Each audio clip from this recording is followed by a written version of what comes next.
हमारे बीच में दो वीरांगनाएं बैठी हुई हैं, कल्पना सोरेन जी, सुनीता केजरीवाल जी। आज जब ये अपने घरों से निकल सकती हैं, तो हम सबकी जिम्मेदारी है कि आज नरेंद्र मोदी की सरकार से दो दो हाथ करने के लिए हम भी सड़कों पे उतरे, हम भी मैदान में आए। बिहार के अंदर भारतीय जनता पार्टी की दुकान बंद कराने का जिम्मा जिस नौजवान ने अपने कंधे पे लिया है, मैं बधाई देना चाहता हूं तेजस्वी यादव जी, जिस तरह से दिन रात मेहनत करके बिहार से भाजपाइयों का सफाया करने के लिए दिन रात मेहनत कर रहे हैं। प्रियंका चतुर्वेदी जी महाराष्ट्र के अंदर इनका पूरा गठबंधन लग के भाजपा को वहां से हटाने का काम कर रहे हैं। दीपांकर भट्टाचार्य जी और टीएमसी के नेता विवेक गुप्ता जी, कांग्रेस पार्टी के सीएलपी के लीडर, आप सबका मैं हृदय की गहराइयों से अभिनंदन करता हूं। और आज जो सामने यहां पर इतनी बड़ी तादाद में इकट्ठा हुए हैं, अपने नेता हेमंत सोरेन के लिए इकट्ठा हुए हैं, आप ये संदेश देना चाहते हैं, भगवान बिरसा मुंडा की धरती से नरेंद्र मोदी को संदेश देना चाहते हैं कि पूरे देश का आदिवासी समाज इस बार तुम्हारी जमानतें जब्त कराने का काम करेगा। बताओ तैयार हो कि नहीं तैयार हो? तैयार हो ना? तैयार हो? मैं दिल्ली से चल के आया हूं, 6 महीने मुझे नरेंद्र मोदी ने जेल में रखा। हमारे सबसे बड़े नेता अरविंद केजरीवाल जी जेल में है, मनीष सिसोदिया जेल में है, सत्येंद्र जेल में है, पूरी पार्टी को पकड़ पकड़ के जेल में डाल रहे हैं। झारखंड के सबसे लोकप्रिय नेता भाई हेमंत सोरेन को तुमने जेल में डाल दिया मोदी जी।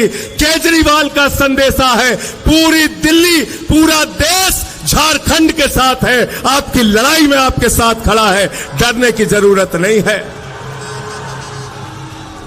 तुम जेल से डरा रहे हो, भगवान बिरसा मुंडा के अनुयायियों को जेल से डराते हो।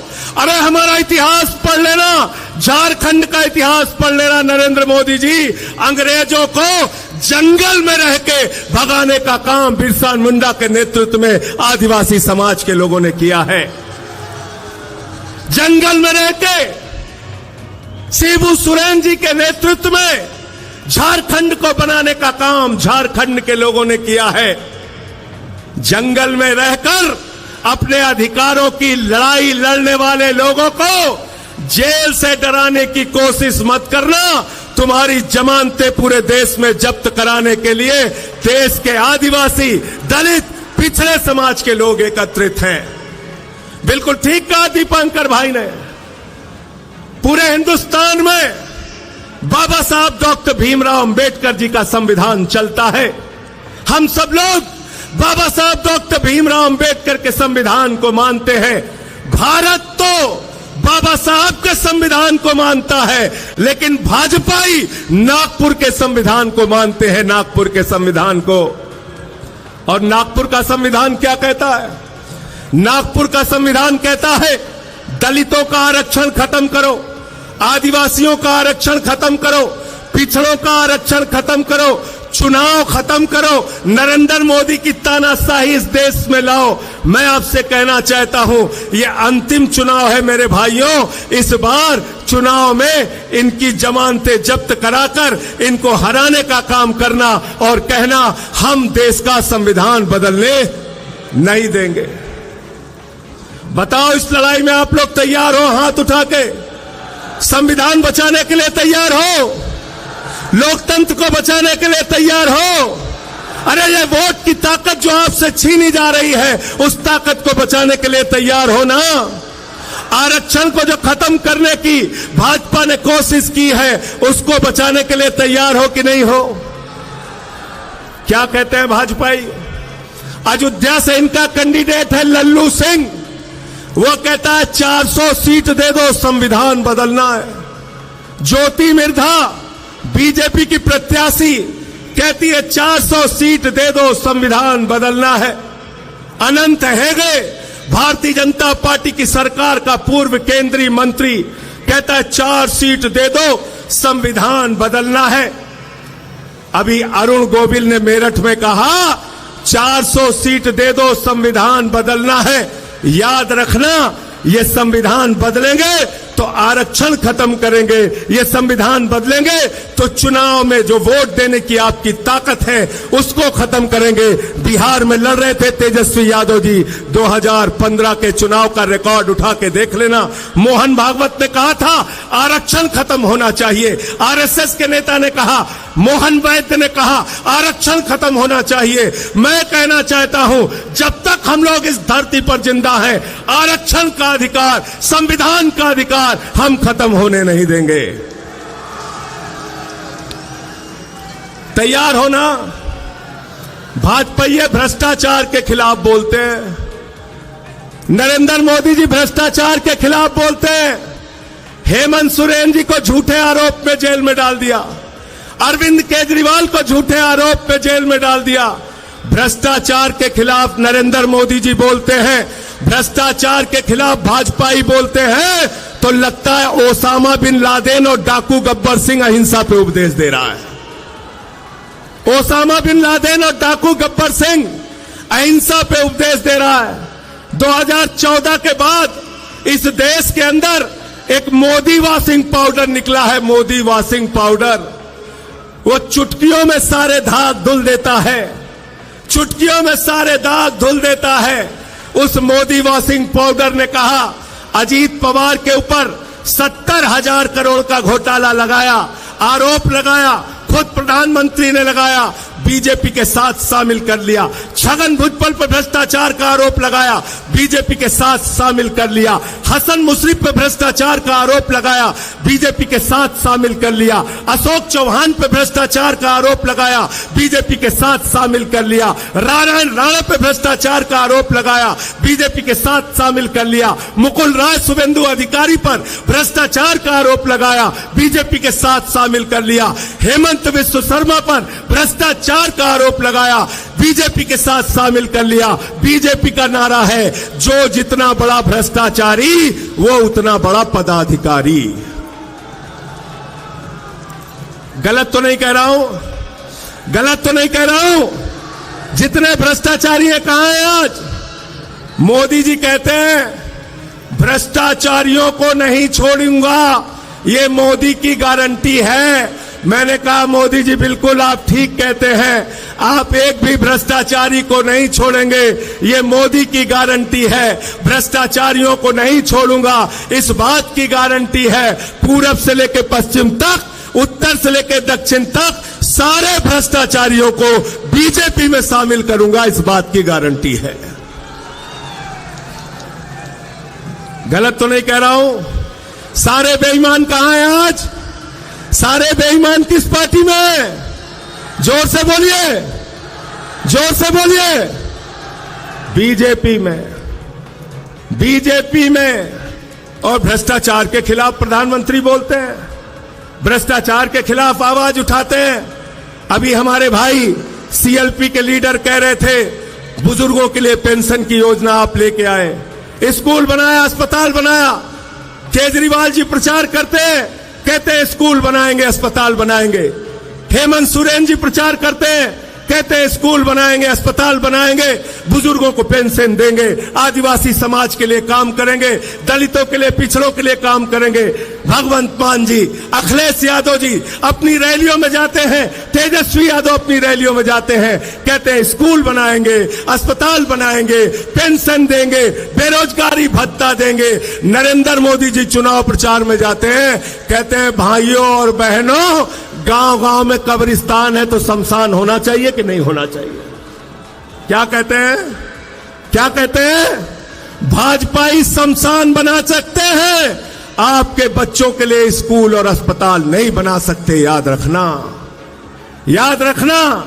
इसलिए आपसे निवेदन और विनती करने के लिए आया हूं, और दिल्ली के मुख्यमंत्री केजरीवाल जी का संदेश, उनके तरफ से धन्यवाद और आभार देने के लिए भी आया हूं।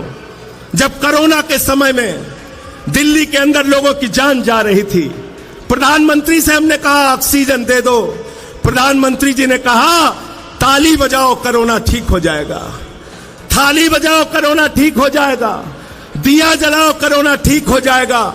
लेकिन आपके झारखंड के मुख्यमंत्री के हम सब लोग एहसानमंद हैं कि झारखंड के मुख्यमंत्री हेमंत सोरेन ने कहा दिल्ली वालों को ऑक्सीजन झारखंड की धरती से जाएगी, हम दिल्ली के लोगों को मरने नहीं देंगे। यह आपका एहसान है, हम भूले नहीं है। इसलिए आपसे कहना चाहते हैं इस लड़ाई में हम आपके साथ हैं।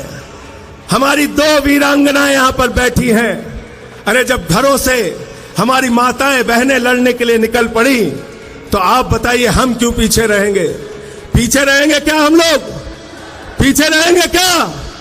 सीना तान के आगे बढ़ के इस लड़ाई को लड़ने का काम करेंगे। कई बार भ्रम फैलाने की कोशिश की जाती है। मोदी जी से ज्यादा काबिल नेता कौन है? मोदी जी से ज्यादा काबिल नेता कौन है? मैंने कहा अखिलेश यादव जी, भगवंत मान जी, केजरीवाल जी, या तेजस्वी यादव जी या दीपांकर भट्टाचार्य जी, किसी से भी पूछ लो, कोई ये नहीं कहेगा कि नाली के गैस से चाय बन सकती है। कहेंगे क्या आप लोग? कहेंगे? कहेंगे? मोदी जी क्या कहते हैं? नाली के गैस से चाय बना लो। बिहार में गए भाषण देने, कहने लगे सिकंदर जब बिहार में आया था तो बिहारियों ने मार के भगाया था। सिकंदर कभी बिहार गया ही नहीं। सिकंदर कभी बिहार गया नहीं। हमारे यहां गोरखपुर में गए, कहने लगे बाबा गोरखनाथ, संत कबीर, बाबा गुरु नानक देव एक साथ बैठ के मीटिंग करते थे। तीनों के जीवन काल में पता नहीं कितने कितने सालों का अंतर है। मोदी जी झूठ बोलने की फैक्ट्री है। मैं कहना चाहता हूं अगर मोदी जी की गारंटी है तो एक ही गारंटी है, झूठ बोलने की गारंटी, और उनकी पार्टी का नाम है भारतीय झूठा पार्टी। 2 करोड़ रोजगार पे झूठ बोला आपसे, किसानों की आय 2 गुना करने पे झूठ बोला आपसे, महंगाई खत्म करने पे झूठ बोला आपसे, आपकी जिंदगी में बदलाव लाने का वादा किया था। कहते थे भाइयों और बहनों घर से निकलना तो गैस का सिलेंडर देखकर निकलना। मैं संजय सिंह झारखंड के लोगों आपसे कहने के लिए आया हूं, जब अपना वोट देने के लिए जाना तो घर का सिलेंडर भी देख के निकलना, और जो मोटरसाइकिल है जिसमें 120 रुपए लीटर पेट्रोल भरवाया है उसको भी देख के निकलना। सिंचाई के लिए जो टेबल इस्तेमाल करते हो जिसमें 100 रुपए का डीजल तुमने प्रति लीटर भरवाया है उसको भी देख के निकलना। अरे सरसों के तेल का डिब्बा भी लेकर निकलना जिसमें 250 रुपए लीटर तुमने सरसों का तेल खरीदा है। महंगाई आसमान पे पहुंचा दी, बेरोजगारी आसमान पे पहुंचा दी। आपसे कहते हैं, हिंदुस्तान के 82 करोड़ लोगों से कहते हैं 5 किलो राशन पे जिंदा रहो, 5 किलो राशन पे जिंदा रहो, और अपने दोस्त अडानी को पूरा हिंदुस्तान नीलाम कर रहे हैं। कर रहे हैं कि नहीं कर रहे हैं? झारखंड की बिजली किसको जा रही है भाई? किसको जा रही है झारखंड की बिजली? बांग्लादेश को। किसको जा रही है? झारखंड की अडानी की बिजली जा रही है बांग्लादेश को। आपसे कहते हैं बांग्लादेशियों को भगाना है, और अडानी को कहते हैं बांग्लादेशियों को बिजली पहुंचाना है। बिजली पहुंचाना है।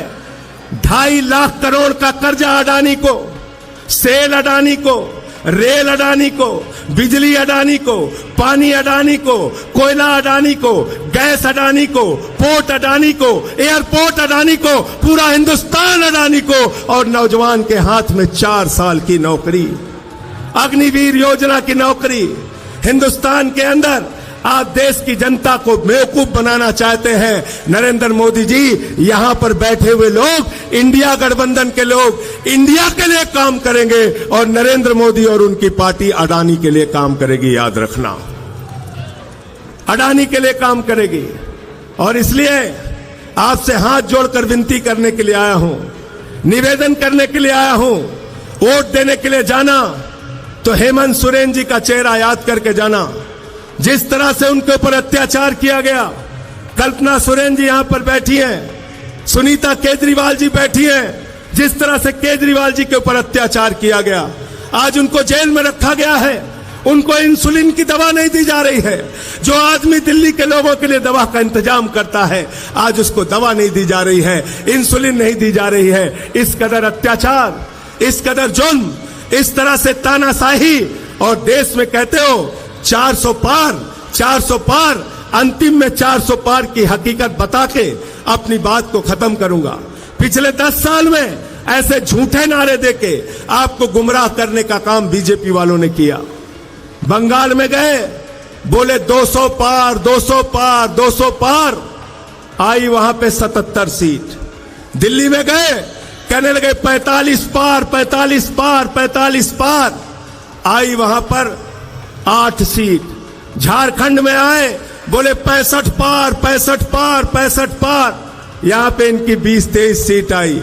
हरियाणा में गए, बोले 75 पार 75 पार 75 पार, आई वहां पर 40 सीट। मिजोरम में गए, बोले 21 पार 21 पार 21 पार, आई वहां पर 1 सीट। ये 400 पार का नारा फर्जी नारा है। इस बार इनको कहना है तड़ी पार तड़ी पार तड़ी पार।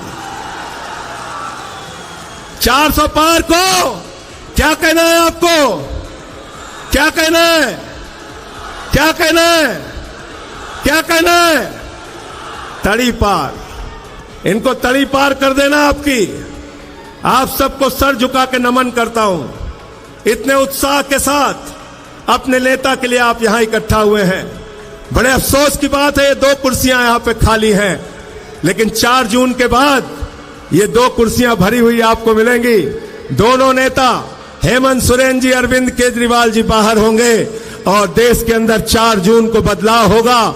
इंडिया गठबंधन की सरकार बनेगी और भाजपाइयों का पूरे देश से सफाया होगा।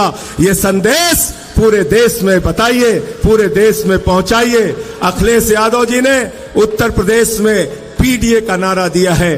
पिछड़ा, दलित, आदिवासी, अल्पसंख्यक सारे लोग इकट्ठा होकर इनको हराने का काम करेंगे। और ये तो किसी के भी सगे नहीं है, किसी के भी सगे नहीं है। आपने देखा क्षत्रिय समाज के लिए कैसी टिप्पणी की। भाजपा सरकार के केंद्र मंत्री रूपाला ने क्षत्रिय समाज के बहु बेटियों पे सवाल उठाया।